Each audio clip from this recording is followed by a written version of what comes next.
بسم اللہ الرحمن الرحیم، السلام علیکم ورحمۃ اللہ۔ آج کی ویڈیو میں ہم بات کریں گے، آج ہم آپ کو یہ مسئلہ بتانے والے ہیں کہ اگر ریح خارج ہوتے ہوئے آواز نہ آئے اور نہ ہی ریح کی بدبو آئے تو کیا وضو ٹوٹ جائے گا یا نہیں۔ دیکھیے، اس مسئلے کا جواب یہ ہے کہ ریح خارج ہونے کا مطلب یہ ہے کہ اگر آواز نہ آئے تو وضو نہیں ٹوٹتا ہے، یعنی اس کا مطلب یہ ہے کہ آواز نہ آنا اور بدبو نہ آنا یہ انسان کے یقین کے اوپر ڈیپینڈ کرتا ہے۔ مثال کے طور پر آپ نماز پڑھ رہے ہیں، اس کا ایگزامپل، آپ نماز پڑھ رہے ہیں، نماز کے دوران آپ کو اس طرح کا مسئلہ پیش آ گیا، یہ سچویشن پیش آ گئی کہ آپ کو ایسا لگا کہ جنہیں میری ریح خارج ہو گئی ہے اور کوئی آواز بھی نہیں آئی ہے، کوئی بدبو بھی نہیں آئی ہے، لیکن آپ کو یہ ڈاؤٹ ہو گیا کہ ہاں ضرور ریح خارج ہوئی ہے۔ تو اب یہاں دو باتیں ہیں، شریعت یہاں ہمیں دو چیزوں پر متنبع کرتی ہے کہ ایک تو یہ ہے کہ اگر آپ کو محض شک ہوا ہے تو آپ نماز نہ توڑیں، آپ نماز پڑھتے رہیں، اس لیے کہ شک کی بنیاد پر آپ نماز نہیں توڑ سکتے ہیں۔ شک کوئی اتنی پاور والی چیز نہیں ہوتی، یقین پاور والی چیز ہوتی ہے۔ ہاں، اگر آپ کو 100% شور ہو گیا کہ ہاں میرا وضو ٹوٹ گیا ہے، مجھے نماز توڑ کر کے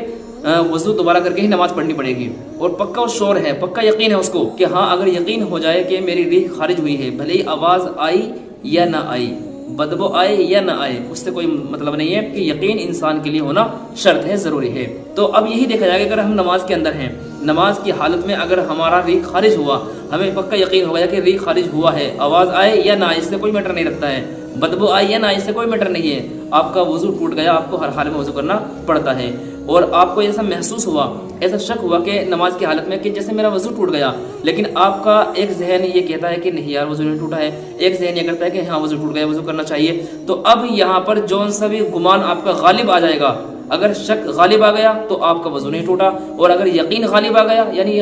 آپ نے یقین پر زیادہ توجہ دی کہ ہاں نہیں وضو کرنا چاہیے، تو اب آپ بالکل پریشان نہ ہو، آپ نماز توڑ دیں اور جا کر کے وضو کر کے دوبارہ نماز پڑھ لیں۔ یہ مطلب ہے، زیادہ کنفیوز ہونے کی، زیادہ پریشان ہونے کی ضرورت نہیں ہے۔ مسئلہ یہی ہے کہ ریح خارج ہونے سے وضو ٹوٹ جاتا ہے، لیکن شرط یہ ہے کہ یقین اگر انسان کو ہو جائے۔ یقین کب ہوگا؟ یہ اس سچویشن میں یقین کا مسئلہ آتا ہے کہ جب اس کو محسوس ہی نہ ہو، پتہ ہی نہ چل پائے کہ